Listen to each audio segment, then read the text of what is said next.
Dans cette vidéo, on va voir 6 leçons de vie que j'ai retenues suite à une conférence à laquelle j'ai participé il y a quelques jours.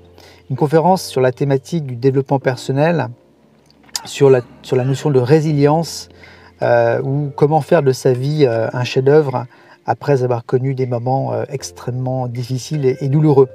Et dans cette conférence, il y avait un intervenant qui s'appelle Philippe Croizon, qui est connu notamment pour avoir traversé la Manche à la nage.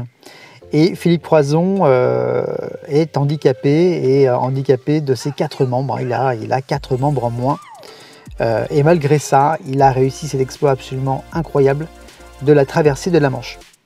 Il nous a bien sûr parlé de cette traversée, mais avant ça, il y a eu des moments extrêmement douloureux pour lui, difficiles. Et tout a commencé lors de ce fameux jour de son accident où effectivement, en voulant changer une antenne au-dessus du toit de sa maison, il y a eu un arc électrique qui s'est créé avec une ligne haute tension et du coup il a reçu 20 000 volts qui lui ont traversé le corps et à deux reprises. Et donc suite à cela, voilà, il a été dans le coma, il a été amputé de ses 4 membres. Période de coma, période de rééducation, donc voilà, il nous a expliqué tout ça. Donc le but de cette vidéo n'est pas de rentrer dans toutes ces phases-là, mais de vous exposer 6 leçons de vie que j'ai retenues suite à la conférence qu'il nous a donnée. Et oui, la première leçon, c'est soyez en colère, ou tout du moins expulsez votre colère. Alors, Philippe Croizon nous explique que quand on a subi une épreuve difficile, comme ça a été la sienne, pour se reconstruire, il faut passer par 5 étapes. Et parmi ces étapes, il y a la phase de colère. Et Philippe Croizon a ignoré cette phase-là pendant très longtemps, notamment à cause de son père aussi, qui a voulu ménager tout le monde. Et du coup, pour lui, c'est extrêmement douloureux.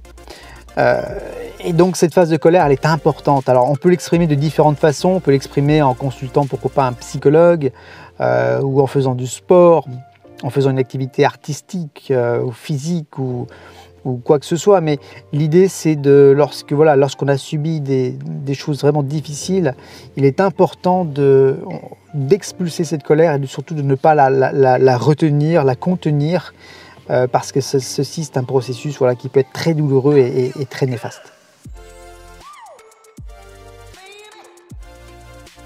Et oui, cette deuxième leçon elle est importante, ayez un pourquoi fort. Alors Philippe Croizon est passé par des étapes extrêmement difficiles. Il explique notamment qu'il est passé au bord du suicide. En fait, il pensait à se suicider, tout à fait, il a même failli passer à l'acte. Et puis simplement il s'est souvenu où on lui a rappelé qu'il était papa de 2 enfants, dont un bébé qui venait de naître lorsqu'il est sorti du coma. Et du coup, son pourquoi, ça a été ses enfants, très clairement. C'est qu'il a voulu prouver à ses enfants qu'il était capable de faire quelque chose de sa vie, et puis également de prouver à lui-même qu'il pouvait faire quelque chose de sa vie malgré son handicap. Donc la notion de pourquoi, elle est très forte. C'est qu'est-ce qui fait que le matin vous allez vous lever? Quelle est la raison vraiment importante au plus profond de vous-même qui vous pousse à vous lever tous les matins? Ça, c'est le pourquoi fort. Cette notion d'objectif, elle est très importante, et ça participe bien sûr au pourquoi. Et donc Philippe Croizon, lui, s'est fixé un certain nombre d'objectifs pour faire de sa vie un chef-d'œuvre. Alors le premier objectif, il explique que c'est notamment de participer à l'anniversaire de ses beaux-parents. La première fois, donc quand il est sorti de sa rééducation, voilà, il est venu en famille et sur 2 jambes, parce qu'il avait des prothèses à ce moment-là, pour participer à cet anniversaire. Donc ça, c'était le premier objectif. Ensuite, il a eu d'autres objectifs, et bien sûr, il y a eu le Paris-Dakar qu'il a réalisé également, je crois en 2017. Et puis cette fameuse traversée de la Manche, je crois que ça date de 2010 ou 2012. Et puis il a d'autres objectifs à venir dans les prochaines années. Donc il est évidemment essentiel dans la vie d'avoir des objectifs qui nous poussent à avancer tous les jours et qui nous poussent à vivre tout simplement. La 4e leçon, c'est que les résultats ne sont que la partie émergée de l'iceberg. En effet, quand on pense à Philippe Croizon, on se dit waouh, c'est quelqu'un qui a traversé la Manche à la nage. Mais est-ce qu'on est au courant que derrière ça, derrière cet exploit retentissant, il y a 4000 km de nage qu'il a pratiqué dans des eaux froides pendant plusieurs années, qui s'est levé tous les matins tôt pour nager, renager, voilà, comme un vrai sportif de haut niveau, comme un athlète de haut niveau, alors qu'il n'était pas du tout sportif. Il partait de très loin, c'était un sportif canapé comme il dit, et donc voilà, il était entouré de coachs, de gens extrêmement qualifiés pour faire de lui voilà, un athlète de haut niveau en plusieurs années. Donc on voit souvent le résultat comme un aboutissement. Voilà, de grands sportifs accomplissent des choses absolument incroyables, mais a-t-on conscience de toutes les années de travail qu'il y a derrière, des heures d'effort qu'il y a eu derrière pour arriver à ce résultat? Ça aussi, c'est une leçon qu'il faut retenir. L'impossible n'existe pas. Alors effectivement, quand c'est Philippe Croizon qui le dit, on a tendance à le croire.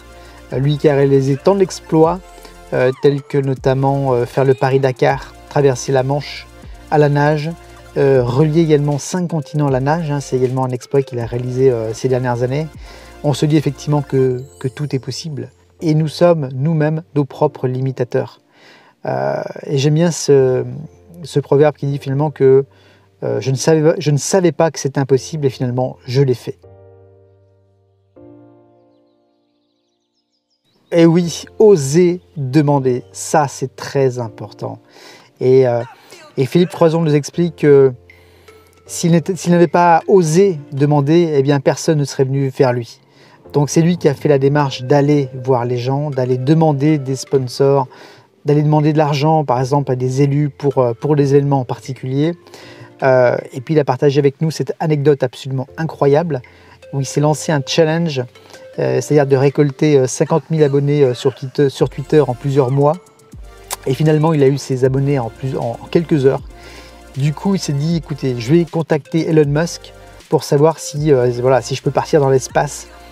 Et donc il a jeté une bouteille à la mer et finalement Elon Musk lui a répondu positivement.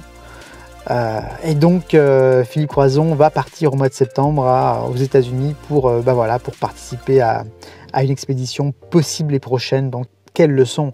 Il faut oser demander, ça c'est très important. Celui qui ne demandera pas n'aura rien tout simplement.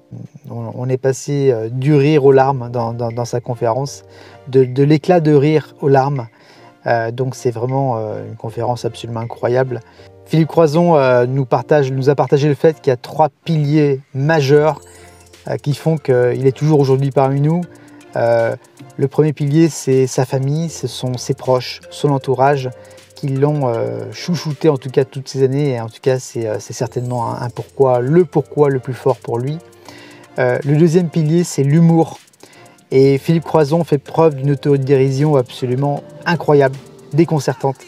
D'ailleurs, je crois que ses derniers bouquins sont vraiment extrêmement drôles en fait. Donc, il raconte des blagues sur les handicapés, etc. Donc, on est complètement, je dirais, décomplexé quand on participe à sa conférence. Et puis, le troisième pilier pour lui, le plus important, ça a été le sport. C'est là peut-être la façon dont il a exprimé sa colère finalement. Il l'a exprimé via le sport.